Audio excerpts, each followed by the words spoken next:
Hey everybody, it's Reed. I'm back. Today is time for segment 2 of opportunity. Yesterday we talked about opportunity. What is it?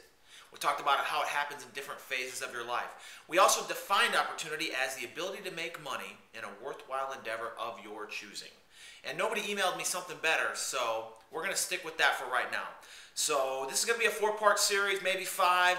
Let's get on to part number 2, how to find opportunities. Guys, there are several ways to find opportunities and to find opportunities effectively. Number one of the ideas I like the best is what I call the yellow pad way. If you know me, you've done business with me, you've been around me, you know every now and then I take a yellow pad day. I'll go find a beautiful, serene place to sit down and I'll just brainstorm. I'll throw down every idea I can think of, every little nuance, every little thing. I'll throw pros and cons on it. I'll do all sorts of different things in my yellow pad just to see if something creative comes out of my brain. Guys, we only operate at about 5 to 10% of our brain capacity, so yellow pad days are really important to just throw all the ideas on paper and then sort them out later. What's good, what's bad, what's a keeper, what's not a keeper. And a yellow pad day, it doesn't need to be a full day. If you don't have time to take a full day, take an hour before your family gets up, before the wife and kids get up, before the kids want cereal and the wife wants you to change a light bulb. Get up, or the husband asks you to do something. Sorry, I didn't mean to be sexist there. Anyway, take yellow pad time. Doesn't need to be a full day. An hour in the morning, an hour in the evening, something when you're uninterrupted. Yellow pad time is very important. It releases your creative brain. It allows you to just brainstorm in private. It's very, very important. Number 2, the second way that you can find more opportunities is you got to put yourself in position. You got to be out and about. You got to go to mixers. You got to go to social networking events. You got to go to Chamber of Commerce events. You've got to put yourself in the position where there's other like-minded people like yourself who are looking for opportunities. You never know. You may have an opportunity and another person may have an opportunity. When you smash them together, you may have a wonderful, spectacular, awesome opportunity. So you've got to put yourself in position by getting out there in the mix. One of the best things that ever happened to me was at a little mixer at a real estate company. A property manager that I did a little bit of business with said, hey, I've got this little investor club from Florida, or from California, and they want to buy some homes in Florida, and I just want to manage them. Can you give this guy a call? She hands me a number, and guys, I'm not kidding, go to the internet and Google me. I sold 500 homes to that club over the course of about 18 months. Changed my life forever. And that was just because I went to a 1-hour, after-hours little mixer event, and I talked to a property manager. So it's very, very important to put yourself in there. And guys, the other thing I want you to do as far as finding more opportunities is look around. Look at your friends.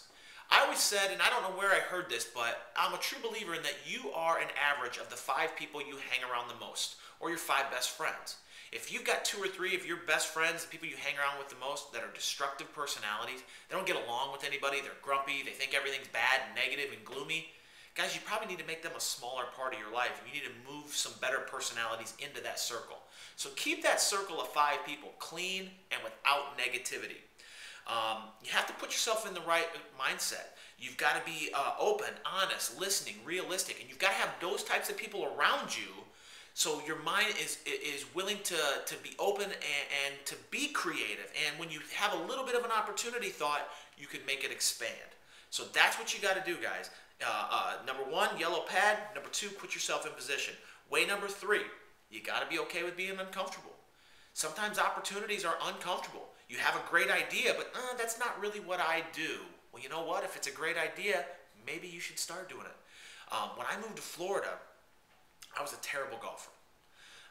Really bad. I mean, I'm not that great now, but I was really bad then. So rather than go out and spend, which I did, I spent hundreds of dollars on different equipment and this tool and that tool. If you've ever seen the movie A Tin Cup with Renee Russo's, when she's got the little thing hanging from her face and all the different golf tools, that wasn't quite me, but it was pretty close. So anyway, you got to be okay with being uncomfortable. So rather than buy all that stuff, I went to a golf coach, and he said, all right, Reed, hit a few balls. So I hit 3 or 4 balls. And he's like, all right, I got some good news and some bad news. The good news is at least you're a moderately okay athlete. So if you listen to me, you're going to be okay. The bad news is you have a horrible swing. We've got to start from scratch. Let me start with your grip. So he puts my hands on the club the correct way. And when he does that, I hit a few balls and I duff them. And I'm like, man, this is just not comfortable. I don't like it. He's like, exactly. If you're going to get better, you're going to have to be uncomfortable. Same thing goes for you guys. Sometimes you got to change your grip. You got to change your grip on life.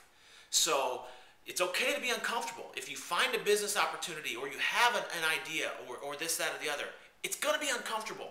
If you're a doctor, the first time you go on rounds, it's uncomfortable. If you're a dentist, the first time you look in somebody's mouth, it's uncomfortable. If you're the Schwan man, the first time you walk up to somebody's door, it's uncomfortable. Everything that's worthwhile in life is uncomfortable. It's okay. It's supposed to be that way.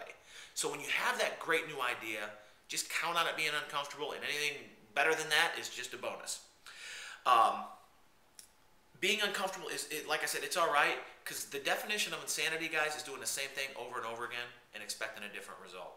It's just one of those things where I've talked to people before and they're like, well, I've done it this way my whole life. I don't know why. It's just not working. Hard work pays off, right? No, smart work pays off. And if something's not working, change it. Just like your 5 best friends. If 2 or 3 of them are dragging you down, and they're negative, and they're just not fun to be around, make them a smaller part of your life. I'm not saying cut them off, and bring in some happier people. Some people that are going to help you reach your goals. It's worth it to you. It's worth it to your family. The other thing you've got to do, guys, way number 4 to find better opportunities is you got to talk to the right people. You've got to take your advice from the right people. There's 2 types of people that you can talk to when you have a great idea. You can talk to Midas. We all know Midas. Everything Midas does turns to gold. You know that person that every business they get into takes off. Every new hobby, every new sport they try, they're good at it. Every time they walk into a bar or restaurant, by the time they leave, they're exchanging business cards with people, and everybody there likes them. The bartender knows their name, and half the people at the bar know their name. They're just energetic, good people. You've got that kind of person. And then you've got Grumpy. We all know Grumpy. The Grumpy is the person on their Facebook page that says, I hate today. I hate Monday. I hate Friday. Today sucks. Guys, if you have a great idea, take your idea to Midas. Don't take it to Grumpy. All Grumpy's going to do is tell you why it's not going to work. Midas is going to be honest with you. He may tell you it's not going to work, but what Midas is going to do is say, okay, here's what I like. I like this, this, this, and this, but I don't like that. If you need to do something with that. Okay? And it's probably pretty good odds that Midas is right. Here's the other thing Midas can do for you. Midas is going to know somebody who's probably in that field because he exchanged cards with them, or he's done business with that person. Midas is going to be able to point you in the right direction to funding, to partners, to marketing, to accountants, to attorneys, to legal, to anything you can need. Take your idea to Midas. Don't take your idea to Grumpy. So quick recap, 4 ways to find better opportunities. Number 1, yellow pad. Number 2, put yourself in position by networking with the correct people. Number 3, it's okay to be uncomfortable. And number 4, take your advice from Midas, not from Grumpy. Thanks a lot, guys. I appreciate you tuning in. We're going to throw together another video tomorrow, and tomorrow's going to be about, now you've found your opportunity, what's next? Thanks. Take it easy. Bye.